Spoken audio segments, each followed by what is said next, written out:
Bonjour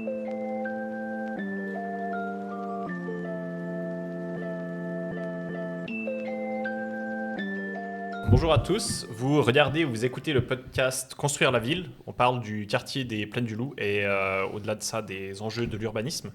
Je suis aujourd'hui avec Christophe, Gaël et Lia et on va parler du plein après avoir parlé dans notre dernier épisode du vide. Alors, qui veut commencer? C'était quoi la stratégie pour le plein de ce quartier? Comme on peut voir sur l'image un peu générale qui est issue de l'image du concours, peut-être ce qui caractérise vraiment le projet, c'est qu'on a deux formes urbaines dans ce quartier. On va trouver dans toute la partie qui correspondait au terrain de sport une forme en îlot.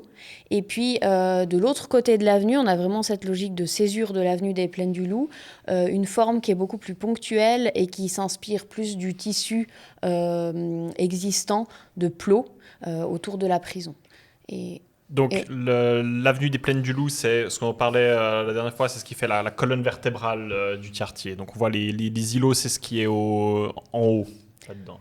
Exactement. Et puis cette forme d'îlot, c'était vraiment cette logique dont on avait parlé dans l'épisode précédent sur le vide, c'est de qualifier des intérieurs calmes et puis des rues plus animées. Christophe, est-ce que tu peux nous parler? C'est quoi l'avantage de l'îlot? Comment ça fonctionne? Donc cette logique d'îlot, en effet, elle vient servir en fait le vide. Le bâti vient servir le vide, et puis on qualifie justement d'une part le rapport sur l'avenue des Plaines du Loup, qu'on voit ici sur cette coupe, où l'idée c'était de concentrer plus d'activités, les activités sur cette partie, et donc un front assez important.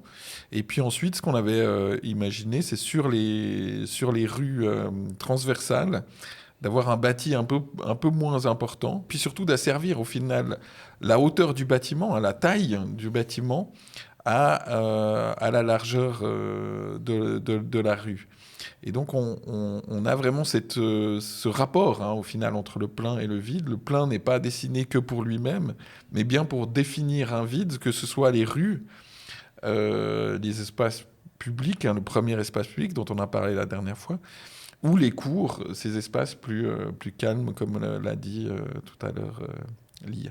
Alors du coup, l'îlot, comment ça se réalise, l'îlot? Alors en fait, un îlot, c'est une règle urbanistique d'un alignement sur un extérieur qui fait introduire la logique de contiguïté, donc de venir coller un bâtiment à un autre. Et c'est vraiment constituer un îlot, et on peut le faire en fait en une opération, un seul bâtiment, comme on l'avait illustré à l'époque du concours. Là, ici, on a cet exemple zurichois d'une grande opération où on a ces bâtiments très importants. On pourrait constituer un îlot, en fait, avec un seul opérateur, construit en une fois. Mais quand tu parles juste pour comprendre, quand tu parles de coller un bâtiment à un autre, c'est les différents côtés de ce qui constitue l'îlot. Non, c'est dans un côté, en fait, dans une partie de l'îlot, on peut le faire soit d'un seul tenant, un seul bâtiment, soit de réaliser en plusieurs opérations qui viennent se juxtaposer, comme on le montrait justement ici. Ça, c'est un exemple. L'image, elle vient d'un quartier, du quartier français à Tübingen, où on a des opérations en fait, de bâtiments entre 20 et 30 logements, en général, qui sont juxtaposés. Puis on avait illustré cette dimension-là pour montrer qu'on peut faire aussi un îlot avec une juxtaposition de bâtiments de ce type-là. Et puis on peut aller encore à une échelle plus petite, sur les logiques ici d'Amsterdam ou Rotterdam, je ne me souviens plus. Rotterdam, où en fait on a une juxtaposition presque de maisons urbaines, et de montrer qu'on peut, en fait, sur cette règle de l'îlot, de cette contiguïté et de la définition d'intériorité et d'extériorité, quelque part, le réaliser de plusieurs manières, avec des densités d'ailleurs qui sont variables. On a parlé de différentes manières dont on peut réaliser des îlots, mais pourquoi il faut faire des îlots à la base? C'est ce qu'on avait amorcé dans l'explication du vide, c'est tout ce contraste qui est intéressant, c'est qu'en créant un extérieur plus public et un intérieur plus privés. Alors là, on voit que ça a évolué, puis que finalement, ces intérieurs d'îlots, aujourd'hui, sont quand même publics. Mais on a un espace qui peut être plus bruyant, dans lequel on circule, on se déplace, on va trouver des activités. Puis un intérieur beaucoup plus calme, plus planté aussi, dans lequel voilà, on peut orienter des appartements ou tout ce qu'on a dans ces bâtiments qui auront une façade plus publique et une façade plus protégée, on va dire. Ce qu'il ne faut pas oublier aussi, c'est que ces logiques d'îlots, c'est ce qui a constitué nos villes pendant relativement longtemps. On va dire jusqu'au 19e siècle, la ville est constituée très fréquemment de ces logiques d'îlots, puisqu'on construisait sur la rue. Et au final, quand on fait le tour des rues, on a constitué un îlot. Et donc, c'est pour ça que c'est une forme très, au final, traditionnelle. Par contre, on a aujourd'hui une perception qui peut être assez négative de ces îlots. Pourquoi ? Parce qu'en fait, on a utilisé les intérieurs d'îlots pour y mettre des voitures. Toute cette ville du 19e, elle n'a pas été conçue avec la voiture. Et donc, on avait ces îlots qui étaient verts, qui étaient du coup frais aussi, à l'intérieur, qui avaient cette notion de calme. Et en fait, se sont retrouvées prises entre de la voiture qui circule à l'extérieur et de la voiture qui stationne à l'intérieur. Et avec du bitume, en fait, partout. Et du coup, c'est ce qui met en crise l'îlot traditionnel 19e dans nos villes. Et d'ailleurs, quand on parle d'îlot de chaleur, c'est aussi lié quelque part à ça. Donc l'îlot de chaleur, pour rappel, c'est dans les villes, c'est l'élévation de température par rapport à un espace situé au même endroit, mais dans un espace vert, un espace de campagne. Et donc, c'est cette différence de température qui est liée aux surfaces qui vont emmagasiner la chaleur du soleil et donc élever la température. On peut avoir jusqu'à 5 degrés de différence de cet effet d'îlot de chaleur. Et donc, on a cette mauvaise perception aussi de l'îlot liée à une perversion en fait, de ces îlots qui a été faite par l'arrivée de la voiture. On parlera de mobilité dans le futur, mais peut-être qu'on peut faire une petite aparté ici. Qu'est-ce qui fait que dans votre projet, on ne va pas éliminer ces parcs intérieurs et les remplacer par des parkings ? Dans ce cas-là, il n'y a pas de stationnement qui est prévu dans ces îlots, justement, puisqu'il y a un parking centralisé qui est géré sur une autre pièce urbaine et qui concentre toutes les voitures, même s'il y a de la desserte possible pour les personnes à mobilité réduite. Ok, il ne va pas y avoir un putsch des habitants qui vont dire non, on veut des places de parc là. Mais on voit en fait, c'est d'ailleurs assez amusant parce qu'il y a encore des travaux dans la pièce urbaine là où on se trouve. Et c'est assez perturbant parce qu'il y a des entreprises qui parquent au centre de l'îlot, quasiment presque au centre de l'îlot, et c'est très perturbant. Et on se rend compte que que ça va assez vite, cette colonisation par la voiture. Mais non, bien sûr qu'ici, la logique, c'est pas de stationnement dans les cœurs d'îlots. Mais ça, tout de suite, en fait, quand il y a ces voitures qui sont posées là, ça change totalement l'ambiance, quoi. Et on voit vraiment l'importance de la protection en fait de ces espaces au niveau du bruit, la qualité sonore en fait que l'on a dans ces îlots, elle est incroyable. On entend que les oiseaux, on entend les gens qui parlent, mais il n'y a aucun bruit de circulation. Donc cette logique en fait de création d'une intériorité protégée marche extrêmement bien. Là, on voit sur le plan la première partie du quartier telle qu'elle a été construite et qu'elle est en train d'être construite. C'est un peu différent de ce qu'il y avait dans les images du concours. On peut parler de comment ça a été réalisé, ces différents îlots ? Peut-être ce qui est intéressant, c'est qu'on voit que même si la forme a évolué par rapport à l'image directrice qui faisait suite au concours, la trame urbaine est la même. Donc on a ces rues qui existent. Et puis après, ces îlots, ils ont été un peu réinterprétés en fonction des différentes situations. Donc la pièce urbaine E, c'est celle qui est la plus au sud dans laquelle on se trouve, qui est composée principalement de logements, mais celle qui est juste au nord, on voit ce carré au milieu, puis qui est l'école. Puis tout à coup, on voit que cette forme urbaine, elle supporte un équipement public qui a besoin d'une autre morphologie, puis qui prend place dans cette structure, puis que ça le supporte tout à fait, comme on a un EMS aussi qui fait le L du bas. Et puis, la rue d'après, qui était beaucoup plus fine, c'est finalement plus un îlot, c'est presque une barre déformée. Et puis, à terme, on va voir un petit peu comment ces différents espaces vont vivre, quel type d'usage vont s'y développer, puisque finalement, cette forme d'îlot, elle se décline à toutes les échelles, sachant que le gros rectangle au nord qu'on voit, ça c'est le parking silo aussi.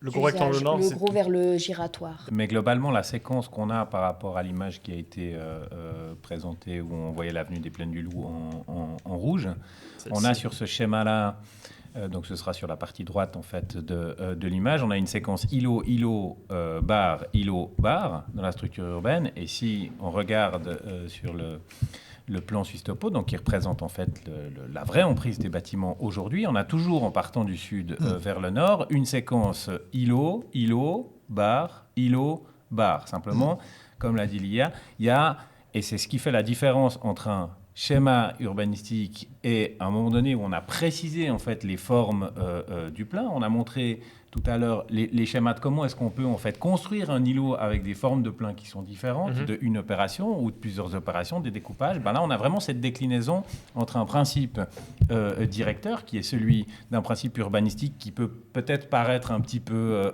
rigide et jusqu'au boutiste.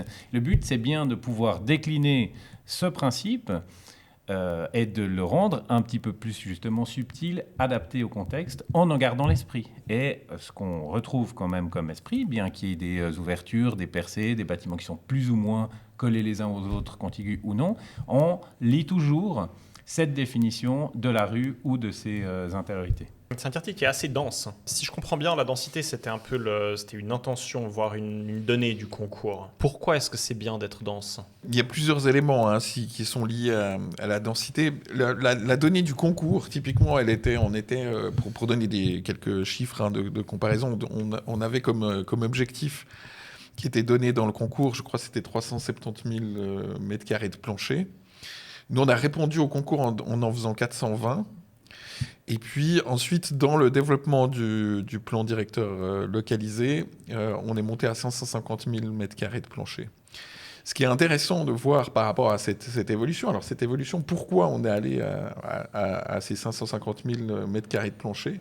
C'est d'abord parce qu'on cherche en fait à loger quelque part le plus de monde en consommant le moins de territoire possible. Ça c'est une chose. Et de profiter en fait des espaces que l'on libère ici dans ce quartier en déplaçant des terrains de sport, de les utiliser le mieux possible. Et sachant qu'on est bien situé, on a des transports publics qui sont performants, on attend le M3 encore qui améliorera cette desserte, mais on est proche du centre, on est proche d'une gare qui est une des plus grandes gares de Suisse.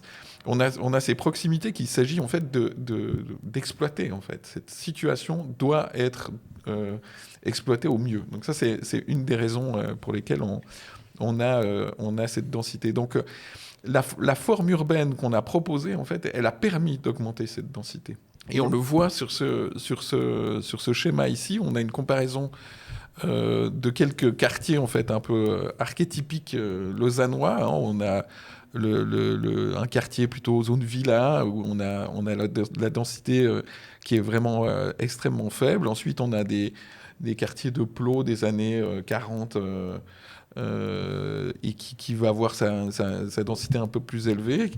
Et puis les plots contemporains, là c'est les écuries de Beaulieu, donc juste en dessous, en dessus du palais de Beaulieu, où on va saturer en fait. Et à un moment donné, cette forme urbaine va saturer au niveau de la densité qu'on peut atteindre.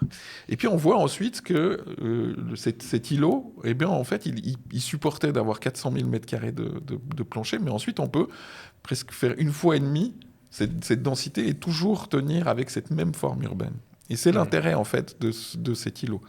Et puis ensuite, bien sûr, on peut aller plus loin. Si on prend la ville, le centre-ville de Lausanne, donc cette morphologie médiévale de terrain. On voit le rapport entre le plein et le vide qui devient vraiment une prédominance du plein. Hein.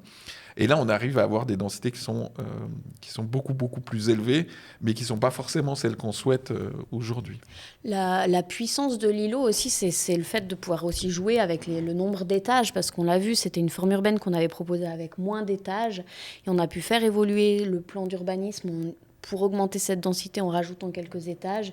Et finalement, ça ne remet pas en question la structure générale, alors que sur des plots, c'est aussi plus dur à supporter. Et tout à coup, on passe presque à des tours. Et on a un autre rapport entre les pleins. Globalement, et l'intérêt de ces schémas, c'est qu'ils montrent bien les deux extrêmes, en fait. C'est la ville médiévale, entre guillemets, surdensifiée, qui n'a plus que comme vide les espaces publics ouverts à tout le monde. Il n'y a quasiment plus d'espaces vides entre les pleins qui sont à destination en fait des bâtiments. Tout va se faire sur la rue et c'est là où on arrive à des très très hautes densités. On a le modèle, on va dire, à l'opposé, qui est effectivement celui d'une structure pavillonnaire ou de quartier de villa. Et donc, il y a aussi un choix, finalement, d'une cible de densité qui n'est pas non plus trop élevée. Et là, on se trouve autour des 300 habitants emplois à l'hectare. C'est une cible qui est une cible urbaine dans le sens qu'elle permet un certain nombre de choses, le développement des transports publics, il y a des seuils sur les qualités de transport public et autour de 300 habitants emplois par hectare. On est vraiment dans un nombre de personnes finalement au mètre carré qui permet une rationalité de service qui permet d'avoir des transports publics, etc., etc. Et ce seuil, il est assez important. Ça veut dire qu'on a atteint le seuil pour faire de la vraie ville ou du vrai village, c'est-à-dire de l'urbanité au sens d'une communauté qui a des liens assez proches. Et puis par contre, on n'est pas non plus en train d'aller au-dessus, c'est-à-dire d'aller dans des densités qui sont celles de justement des structures en fait médiévales, particulièrement à Lausanne, qui est une des structures médiévales en tout cas assez dense en Suisse romande et dans le canton de Vaud. Donc c'est pas non plus le fait de faire de la densité à tout prix. Il y a ce seuil autour de 300 habitants qui est assez important en fait. Et bon, je trouve ça intéressant, tu l'as abordé, le fait que d'avoir un quartier dense, ça a des avantages aussi pour les habitants. C'est pas que un avantage de planification qu'on utilise moins d'espace, mais c'est aussi bien pour les habitants. On a tu parlais des transports en commun. Qu'est-ce qu'il y a comme autre avantage en tant qu'habitant de vivre dans un quartier qui est relativement dense? C'est la proximité d'autres usages aussi. C'est le fait de pouvoir très rapidement acheter son pain sans justement traverser la ville, parce qu'il y a une mixité à l'échelle du quartier qui est possible quand on a ce type de densité.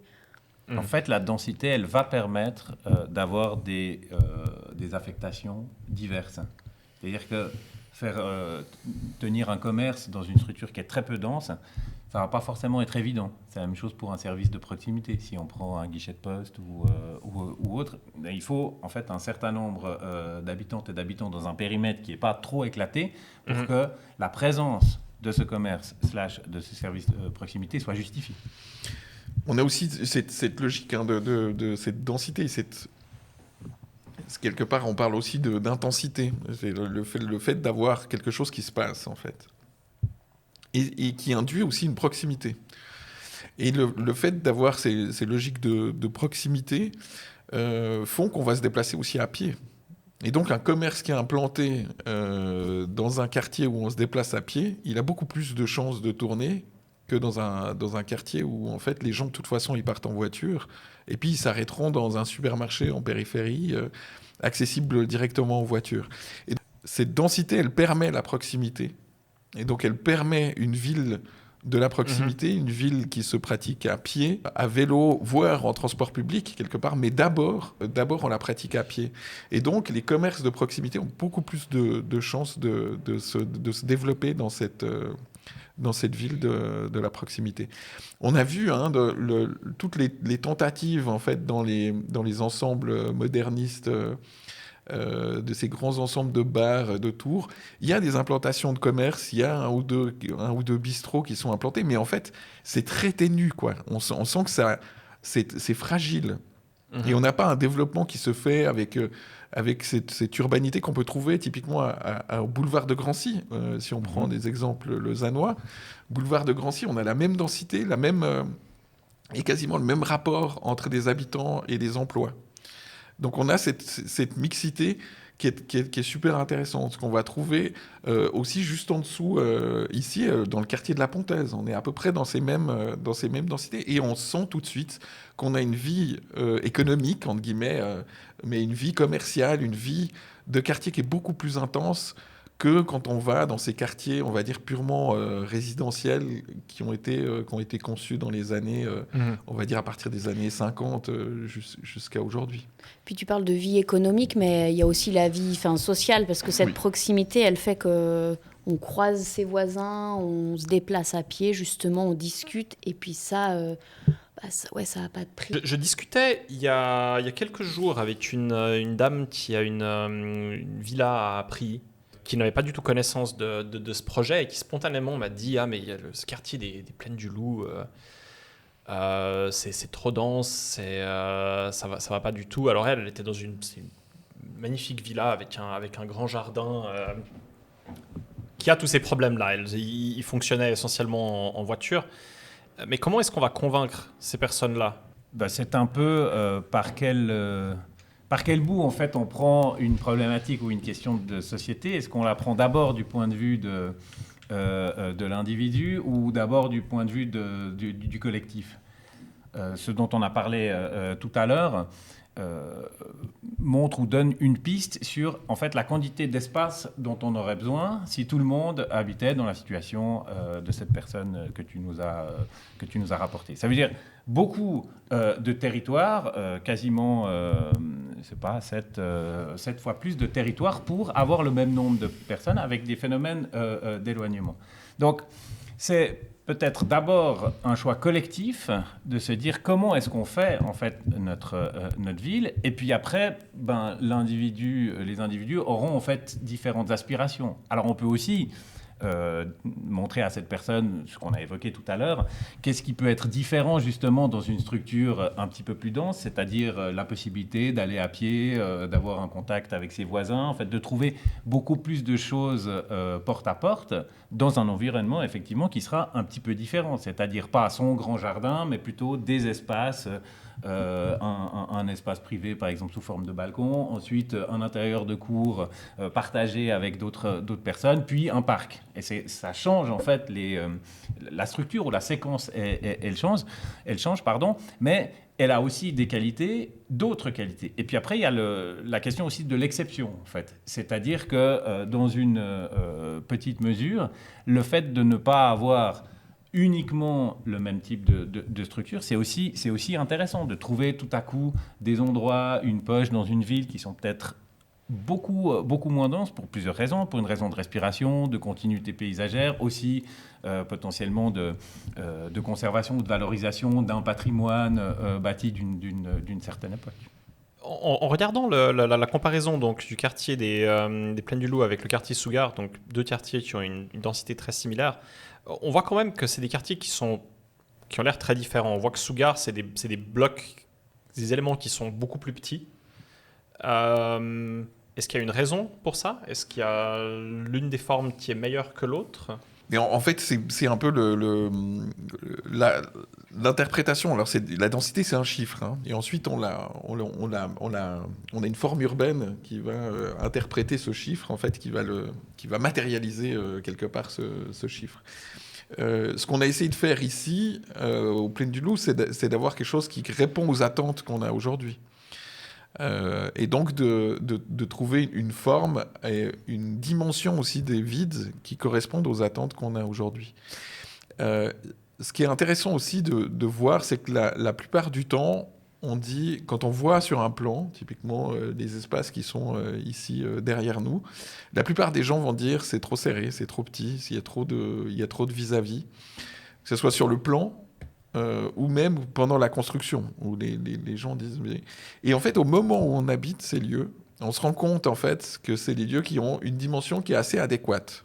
Je ne veux pas dire que c'est la dimension idéale ou quoi que ce soit, mais au final, quand on est dedans, on se rend compte qu'on est à la bonne dimension. Et nous, on se rend compte que systématiquement, quand on a cette dimension où on se dit que c'est peut-être un peu serré, et ben en fait, c'est qu'on est dans la bonne dimension. Et autrement, on est toujours dans des espaces qui sont beaucoup trop grands. Et on le voit dans la plupart des quartiers qui sont construits aujourd'hui. En fait, on a des espaces qui sont trop distendus et on perd cette proximité, cette intensité qui fait qu'il se passe quelque chose. Si on veut qu'un espace soit activé, il faut que les bâtis servent cet espace, puissent donner une impulsion, que ce soit, je ne sais pas, un bistrot ou une sortie d'immeuble où les gens vont se croiser ou des choses comme ça. Et si on est trop étendu, il ne se passe rien. Et c'est tout ce qui est arrivé dans cet urbanisme de moderniste où on est éclaté, poser des bars, des tours dans des grands espaces vides, où en fait il n'y a plus de tension, il n'y a plus de rapport. On est au milieu de nulle part. Et on n'a pas de lien entre ces éléments pleins. Mais c'est bien toujours la question du rapport, bien sûr, entre le plein et le vide, et qui donne une expression de cette densité, et où on a des choix à faire aujourd'hui, dans les villes qu'on planifie, de savoir ce qu'on recherche, en fait. Est-ce qu'on recherche l'éloignement des gens les uns par rapport aux autres, qui est la logique de la villa, quelque part, de dire je veux... C'est l'expression de l'individualité au final, et on sait que, je veux dire, on ne peut pas avoir tout le monde qui est dans cette logique-là, sinon on consommerait. Voilà, il y a cette étude sur la région de Morges qui montrait en fait la ville de Morges, si elle s'était étendue uniquement, ou la région de Morges, si elle s'était étendue uniquement dans la logique des centres existants, avec un impact vraiment extrêmement faible sur le territoire. Et puis la même logique si on avait étendu tous ces centres que sous forme de zone villa. Et en fait, on n'a plus que la zone villa. Ça a été beaucoup essayé aux États-Unis, d'ailleurs. Exactement. La banlieue de Los Angeles, c'est à perte de vue, quoi. Ouais.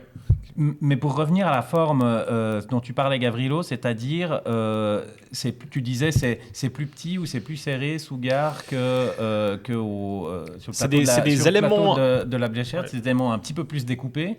Il y a aussi...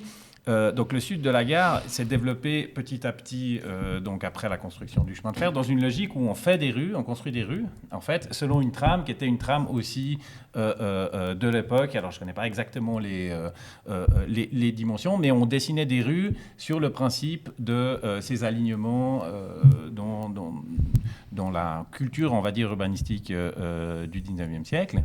Dans le cas du plateau de la Blécherette et des Plaines du Loup, nous, on s'est retrouvés dans une situation différente. En fait, c'est qu'il y avait déjà deux structures, en fait, villères qui existaient, les Plaines du Loup d'un côté, et puis la rue qui passe, le chemin des Bossons, pardon.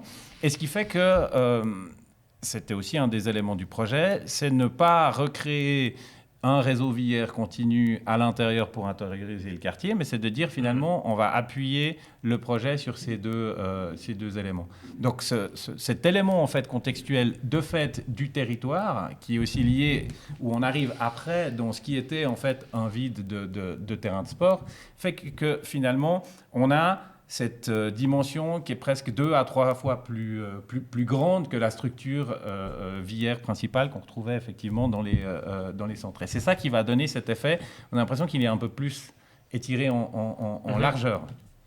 La structure villaire, donc la structure des rues. Absolument. Et c'est vrai que c'est important de toujours voir qu'une forme urbaine, elle doit être contextualisée, elle doit être en rapport avec son contexte. Il n'y a pas une réponse qui est la bonne et qui est universelle. L'idée, c'est vraiment à chaque lieu va correspondre une urbanité aussi, une façon de construire qui doit être adéquate pour ce lieu.